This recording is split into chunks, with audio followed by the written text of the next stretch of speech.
শুরু করিতেছি মহান আল্লাহর নামে, যিনি পরম করুণাময় এবং অত্যন্ত দয়ালু।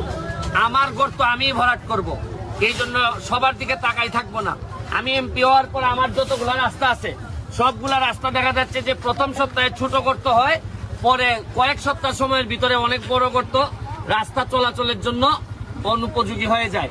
এই জন্য আমি সিদ্ধান্ত নিয়েছি আমাদের গর্ত ভরাট করার জন্য, রাস্তার গর্ত ভরাট করার জন্য নিজেরাই ট্রাক্টর কিনে, আমরা কিনি নাই, দুইজন আমাকে উপহার হিসেবে দিচ্ছেন, 2টা ট্রাক্টর দিয়ে আমরা এলজিডির কাছ থেকে, এলজিডি উনি আমাদের একজন ইঞ্জিনিয়ার, ওনাদের অ্যাকশনের কাছ থেকে আমরা কিছু বিটুমিন নিছি, নিয়ে কিছু পাথর নিছি, নিয়ে বালু নিয়ে আমরা এখন পুরা মাধবপুর এবং সোনারঘাট 2 উপজেলায় এই ট্রাক্টর সবসময় চলতে থাকবে এবং এই বিটুমিন আর পাথরের মধ্য দিয়ে আমরা রাস্তা ভরাট করব।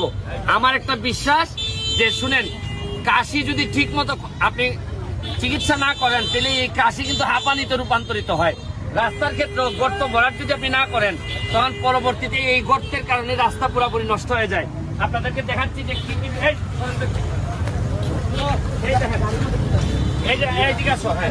এই দেখেন, এটা এই সৌজন্যে মালিক জাপানি, উনি আমাদেরকে এই ট্রাক্টরটা দিছে। এখন গাড়ির মধ্যে কি কি আছে দেখাও। এই যে এই গাড়িটার মধ্যে থাকবে, এই যে দেখেন, এটা হচ্ছে পাথর আছে আর বিটুমিনেরটা কই দেখি, এখানে আরে আমার কাজ শেষ করে এই সরো, তুমি সরো, এই নষ্ট হইতেছে।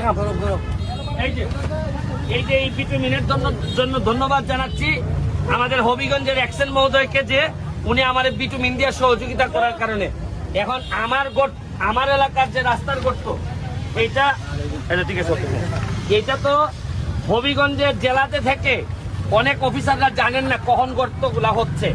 এই জন্য আমরা দেখায় যদি 2-3 জন কাজের লোক দিয়ে যদি এটা করাইতে পারি তাহলে কিন্তু আর কোনো সমস্যা হয় না। এই জন্য আমার এই ধারণাটা যদি আপনাদের ভালো লেগে থাকে, সব এলাকায় আপনারা এটা ব্যবহার করতে পারেন। কারণ মেনটেনেন্সের জন্য যে পরিমাণ টাকা খরচ হয়, আসলে প্রপার মেনটেনেন্স শেষ পর্যন্ত হয় না। বিভিন্ন দুর্নীতি, চুরি চামারির কারণে শেষ পর্যন্ত আর কিছুই করা যায় না। তাই আমি বলছি যে এই প্রজেক্টটা হাতে নিয়ে দেখেন, আপনার এলাকাটারে আপনি সেভ করতে পারবেন। আজকের মতো বিদায় নিচ্ছি।